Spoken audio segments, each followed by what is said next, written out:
Okay, so I wanted to show you really quick in case you don't know about the print module in Lightroom, because I am trying to get my entire workflow all into Lightroom, and so that once I finish a session, especially for clients and things like that, I can just get everything done in one spot, and it's really helpful. Um, but I haven't been doing my just like collages in here just because it's a little more work than the Be Funky one that I just showed you. But I'll show you kind of what I use the print module for. So, oh look, here's one that's already done. So I use it for making stories for Instagram, and I have a bunch of presets. I purchased some and I've made a few that are like 6 whole story grids together.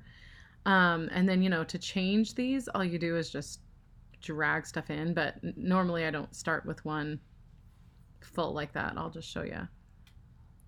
So here's like a story grid, and then you just, throw stuff in as you want. And these are not pictures I would use, but you get the idea.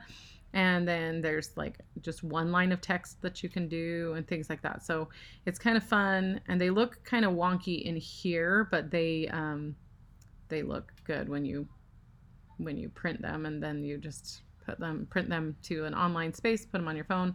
Saves a ton of time.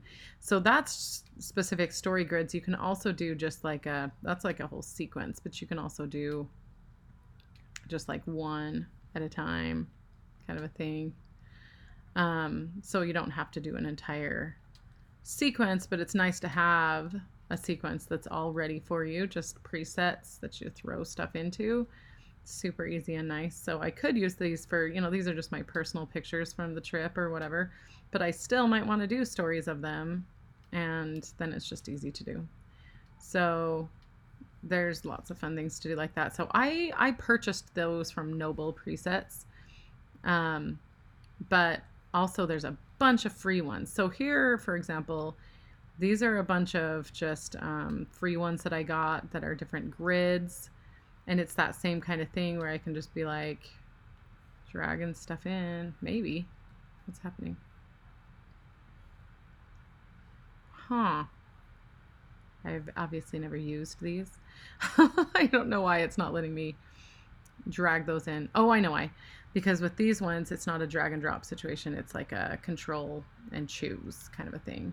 But then once you're in here, you can move them around or whatever. So anyway, there's lots of things that you can do for that. There's, I think there's like, yeah, these ones are probably some that I got. Like this one's a Facebook ad one. Here's like an Instagram one, blog, side by side. So if you don't know, when you're doing blogs, you're supposed to, like if you have vertical images, you're supposed to, what am I trying to say? You're supposed to put them side by side because they are too long when you have to scroll through them or whatever. So this way you make little diptychs for your blog, and then you can put the other ones in, your horizontal ones in next to it, and it makes your whole blog kind of look like a collage. But anyway, so there's lots of templates that you can use. Like Lightroom itself has a million. I mean, whoa. Contact sheet if you want one. Just lots of stuff that you have that you can do. Even just like this is for actual printing. If you want to print just on an 8.5 by 11, it'll put an 8 by 10. Anyway, so then once you're done with whatever you're trying to make, you just push print. I wish I had my sequences back. Anyway, you just push print and it saves it as a file. Let me just make one so I can show. Sorry, it's okay, huh? She's I'm just doing this while my daughter's in here. All right, so let's say I want this diptych and I print it to file, and then I just choose where I want to put it, and I just save it as whatever. It's just saving it as an actual file. So it's saving it with whatever settings are in the preset.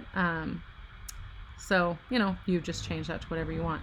So that's a super easy way to do it in Lightroom if you want. I just like the really easiness of Be Funky for those big collages, but for blogs, this is what I do, and for stories, this is what I do, and I really like this print module for that. So that's it.